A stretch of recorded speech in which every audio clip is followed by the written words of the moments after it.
Well, another hot topic right now during the Mana Collab Redux Part 3 is the Redux Collab trading ticket. Basically saying, hey, which one of these should I pick? So I do have a warning to give everyone before everybody blindly just picks a specific one just because everybody's telling you to pick a specific one. There is a caveat that a lot of people are not saying, so I want to make sure I'm the voice of reason here. Now, to make this a little easier, I'm going to go to the actual gotcha so we can see everything a little bit more clear. So let me get over there. All right, so we're going to go ahead and go to the recommended from the actual gotcha portion of it just so you can see everything more clearly. So you have options of 5 different characters and 4 different arcs. Now, when it comes to a selector ticket, first thing I must say is that it also depends on your account, what you have and what you don't have. And of course, what your preferences are in general. Are you a fan of a certain character or whatever the case may be? But the thing that I gotta talk about that's kind of standout right now is the Final Fantasy Adventure arc. So the majority of people are telling everybody to blindly pick this one because it has honey elixir on it. Now I do want to tell you that this is a great spell. Basically giving you full SCT. It's great, especially if you give it to an SCT battery. It'll help your DPS do a lot more skills more often, and especially if you're big into like time trial and stuff like that, that will be huge for you. However, I have to put a big fat warning and disclaimer. Before you blindly pick this arc, because everybody's telling you to blindly pick it, keep in mind that there is another spell that does the same thing. So if you're one of the people that have been here since the Full Metal Alchemist collab, and you picked up a little spell called Winry's Apple Pie, you literally do not need this arc. Straight up. Because if you have Winry's Apple Pie, you don't need Honey Elixir. And you're paying just about the same amount of mana to do about the exact same thing. So it is not necessary to pick this up if you have that spell. So just a warning, a public service announcement. If you have Winry's Apple Pie, you don't need Honey Elixir. Now, if you just want to collect it and you have everything else, that's perfectly fine. But don't blindly pick this because everybody's saying you got to get Honey Elixir because you might not need it, to be perfectly honest. Now, if this was the only spell in the game that had this ability, then yes, I would agree with the masses and say blindly pick this. But there are other options, just understand that. But I will just say in general, this is either way a good pickup.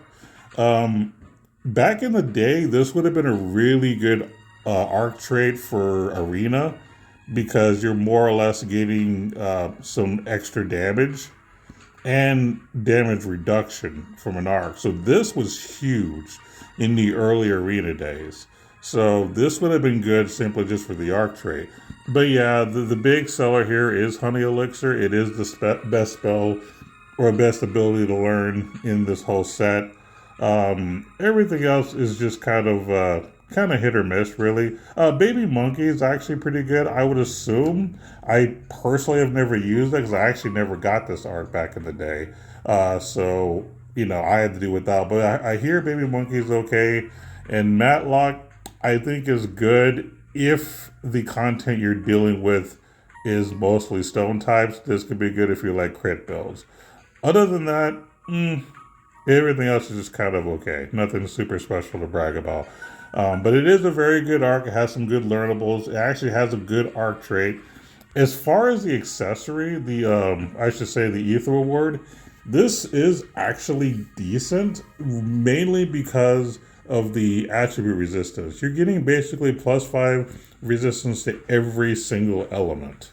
There are not many things in the game that give you a resistance to everything, so that makes this a good Ether Reward just in that alone.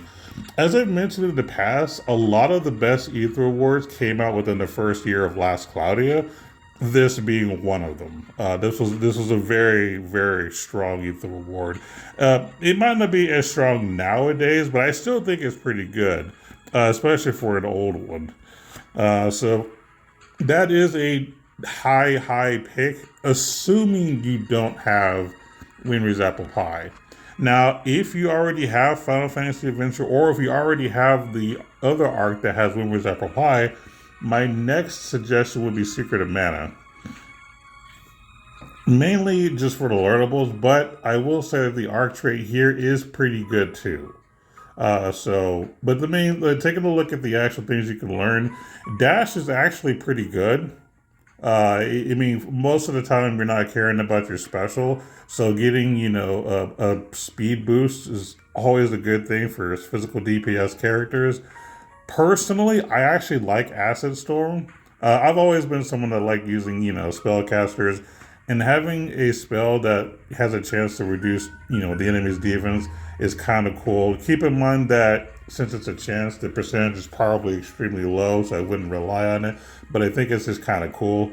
Power counter is also something that's pretty cool too.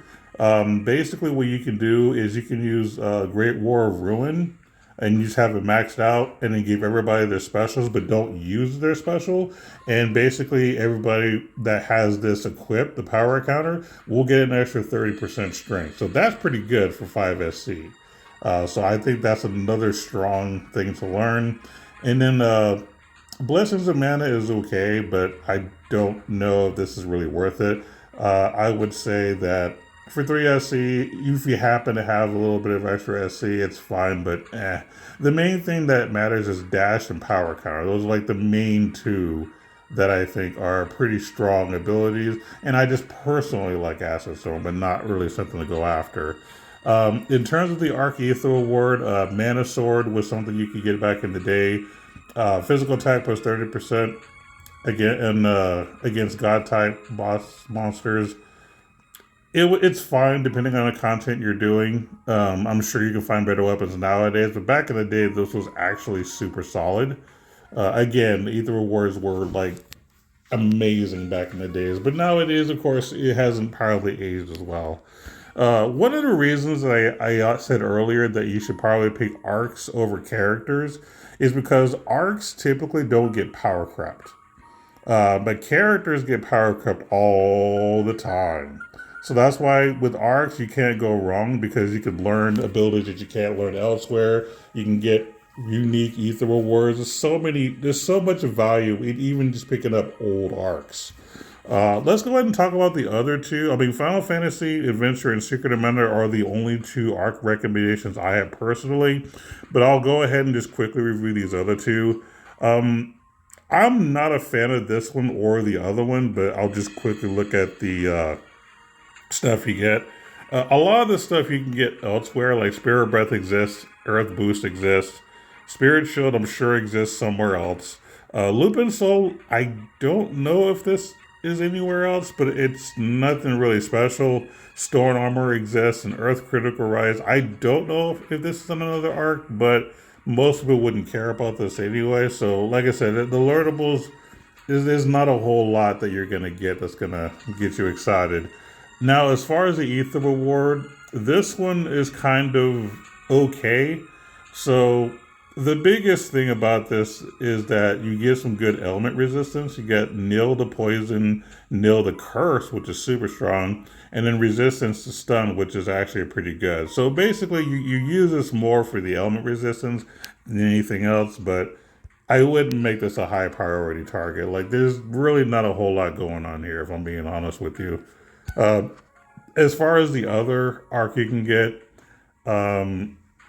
we'll just go ahead and look at the learnables, because that's probably where you're going to use this.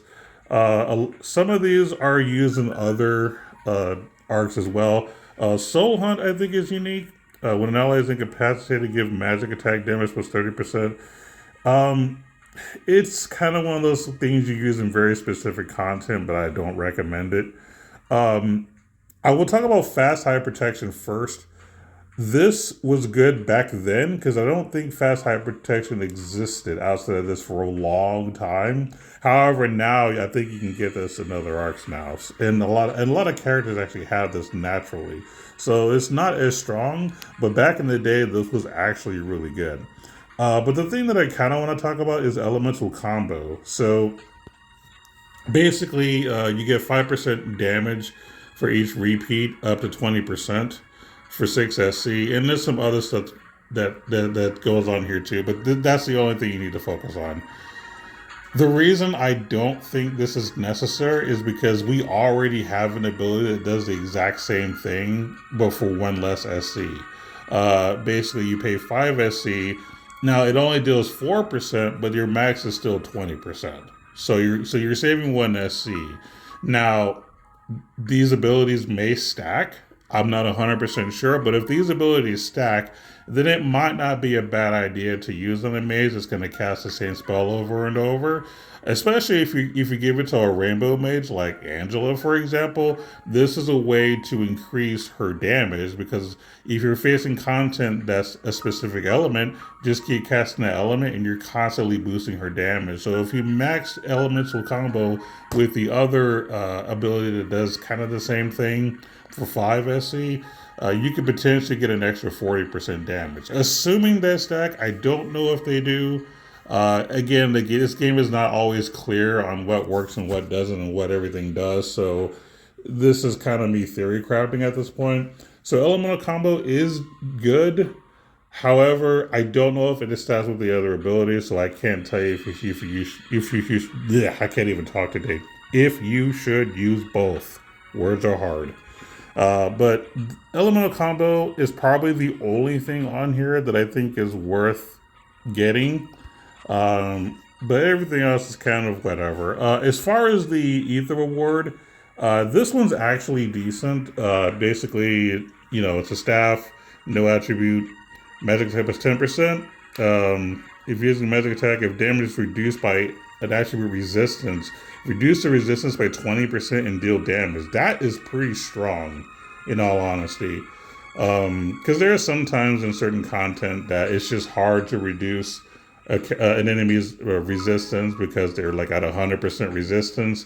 So you can use different spells and abilities to lower their resistance, but you're still going to hit that resistance. This will help you further deal with that resistance. So this is actually a pretty good Ether Reward, especially back in the day, because during this time, mages were the meta.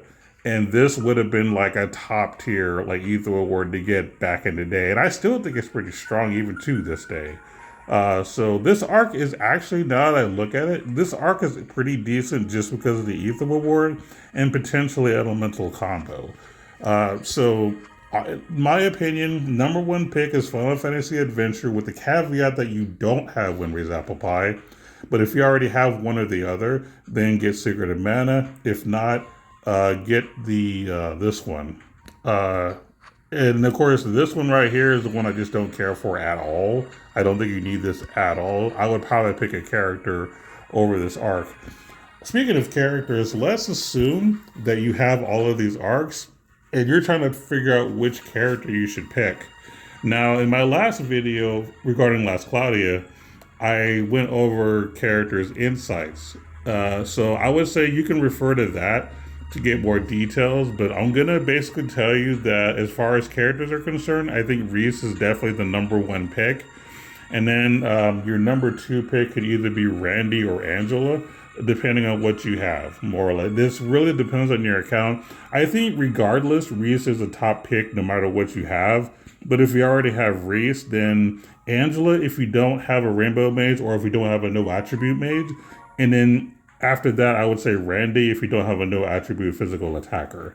I would not waste this on Prem or Popoi unless you don't have them and you're just trying to collect. But that's kind of my recommendation. So to summarize, arcs are always going to be number one pick, depending on what your account has. After the arcs, especially the three that I mentioned, then I would go for Reese, Angela, or Randy. And that's kind of my suggestion to you. But don't blindly just get Final Fantasy Adventure, especially if you have Windray's Apple Pie. Don't make that mistake. Now, if you are just collecting an arc you don't have, then go ahead and pick it up, because you are still getting other good learnables with a decent Ether Reward. So I'm not saying don't pick this at all. Just don't blindly pick it because that's what everybody's saying. Use your brain, look at your account, see what you think you need, and if you think that you need this or anything else on it, then yes, go ahead and pick it. But yeah, just like I said, just analyze your account first and use your ticket wisely. Have a good day.